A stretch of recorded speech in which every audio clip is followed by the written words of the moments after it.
Hello, good morning students. Hoping for your good health. In today's class, we will do some new action words. So, let's get ready for this. And do you know students what are action words? Action words simply express an action. For example, dance, walk, clap, catch, climb, bounce, cry, jump. First action word is dance. Do you love dance? So let's dance together. I hope action word dance is clear. And now moving on to the next action word, that is jump. Can you jump? Now let's get ready to jump like me. Did you all jump with me? Now next action word is catch. Can you catch the ball? 1, 2, 3. Let's catch the ball.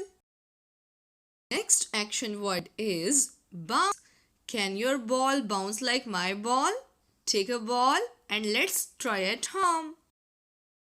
Next action word is walk.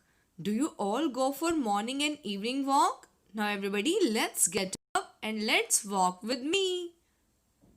And here is my favorite action word, clap. If you're happy and you know it, clap your hands. If you're happy and you know it, clap your hands. Clap, clap. And here is the action word, cry. That girl is crying. Do you cry? No? Very good. We should not cry. Moving on to the last action word, and that is climb. Do you know this action word, climb? Alright, so look at me and let's get ready to climb like me. I hope students you all enjoyed this video and understood all these action words. Now it's your time to do practice with these action words. Thank you for watching the video. Stay home, stay safe.